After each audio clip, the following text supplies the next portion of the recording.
Kitchen queen ह्या मराठी चॅनलमध्ये मी प्रतिभा तुमच्या सर्वांचं मनापासून स्वागत करते। सर्वप्रथम सर्वांना श्री स्वामी समर्थ। स्वामी महाराज तुमच्या मनातील सर्व चांगल्या इच्छा पूर्ण करत आणि आजचा दिवस तुम्हाला खूप छान आनंदात जाऊ अशी स्वामींच्या चरणी प्रार्थना करून व्हिडिओला स्टार्ट करते। चला तर मस्त आपण झणझणीत अशी भरली वांगी कशी बनवतात मी ज्या पद्धतीने बनवते ना ती पद्धत तुमच्यासोबत शेअर करत आहे। इथे मी एक कढई घेतलेली आहे। कढईमध्ये अगदी 4 ते 5 चमचे तेल टाकलेले आहे। तेल छान तापलं की त्याच्यामध्ये 4 वांगे असे कट करून टाकलेले आहे। तुम्ही पाहू शकता हे वांगे आपण तेलामध्ये छान असं 5 मिनिटं छान असं परतून घेणार आहोत। पाहू शकता या पद्धतीने एकदा नक्की रेसिपी ट्राय करा। खूप टेस्टी आणि अप्रतिम अशी भरली वांगी बनून तयार होतात। आता साधारण एक 5-7 मिनिटं ही वांगी छान अशी परतून घेतलेली आहे। त्याच्यामध्ये कट केलेला एक कांदा टाकलेला आहे आणि कढीपत्त्याचे 7-8 पानं टाकलेले आहेत। आता हा कांदा छान आपण तेलामध्ये फ्राय करून घेणार आहोत। अगदी वेगळ्या पद्धतीने बनवलेले आहे। खूप टेस्टी आणि अप्रतिम अशी बनवून तयार होते आणि पटकी झट। नंतर एक टोमॅटो कट करून टाकलेले तुम्ही पाहू शकता। हे सर्व छान आपण तेलामध्ये परतून घेणार आहोत। इथे गॅसची फ्लेम लो टू मीडियम करून आपल्याला ही प्रोसेस करायची आहे। चॅनलवर नवीन असाल आणि पहिल्यांदाच व्हिडिओ पाहत असाल तर किचन क्वीन ह्या मराठी चॅनलला प्लीज नक्की सबस्क्राईब करा आणि शेजारच्या बेल आयकॉनवरही नक्की क्लिक करा। नंतर इथे जे वाटण करून घेतलं होतं ना आपण ते वाटण याच्यामध्ये ॲड केलेले ते साधारण 7-8 लसणाच्या पाकळ्या असतील, 1 इंच आलं असेल आणि खूप सारी कोथिंबीर आहे आणि अगदी थोडंसं खोबरं आहे। हे छान असं मिक्सरला लावून बारीक पेस्ट करून घेतलेले ती पेस्ट देखील तेलामध्ये एक 5 मिनिट छान अशी परतून घेतलेली आहे। ती परतून झाली ना पेस्ट त्याच्यामध्ये घरगुती काळं तिखट एक 2 चमचे ॲड केलेलं आहे। तिखट तुम्ही तुमच्या आवडीनुसार कमी जास्त करू शकता। आता हे छान असं परतून घेणार आहोत। तुम्ही पाहू शकता छान असं गॅसची फ्लेम लो टू मीडियम करून आपण हे परतून घ्यायचं आहे। छान असं परतून घेतलेलं आहे मी।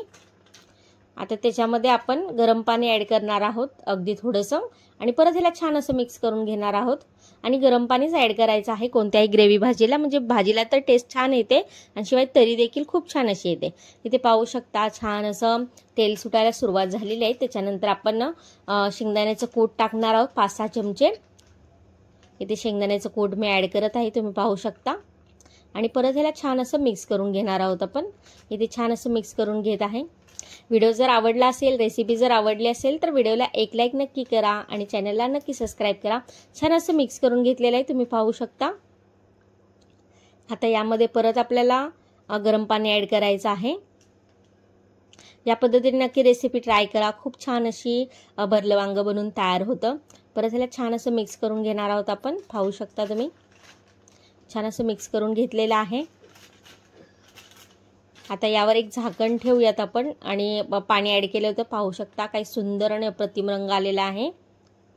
अगदी 7-8 मिनिट ह्याला शिजून घ्यायचं आहे आपल्याला। याच्यावर झाकण ठेवून इथे झाकण ठेवलेलं आहे तुम्ही पाहू शकता।